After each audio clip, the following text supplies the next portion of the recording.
Hello, my name is Derek, and today I'm going to be teaching you about applying draft to your extrusions. So let's get right to it. So as you can see, I have a rectangle here that I've extruded to a distance of 0.25. So I'm going to go ahead and navigate to the top of my toolbar. I'm going to select Extrude again. I'm going to select this face again. As you can see, it's going to extrude at another 0.25. But instead of just hitting Apply and OK, I'm going to go ahead and navigate over here to the left and click the More button. So if I click that, it opens up a few different options for me, and the one we're interested in today is external angle, internal angle. So I'm going to select internal angle, and I'm going to hit enter in a value of 15 into direction 1. I'm going to hit apply.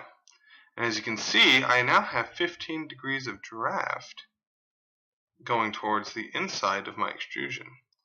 Now, what happens if I put 15 in direction 2 and I hit apply? Nothing, right? Because we are only going one way. But what if I hit external angle and I hit apply? Now we have 15 degrees coming to the outside of our part. So I'm going to go ahead and hit OK and green check on that. And as you can see, we have two different operations to extrude this initial boss and then this extrusion on the end of it.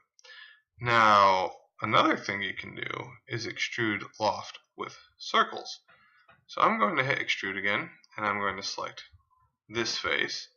I'm going to select an internal angle this time, and I'm going to say 10 degrees.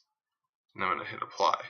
As you can see, I have 10 degrees of draft on my circular face here. I can also drag that out to create whatever size I want. Alright. So I'm going to drag it out about there, so it's kind of prominent. I hit apply and OK and green check. And that is how you add draft to your models. Thank you very much for watching. Don't forget to like, comment, and subscribe to our videos if you want to stay in the know and continue learning. Thank you.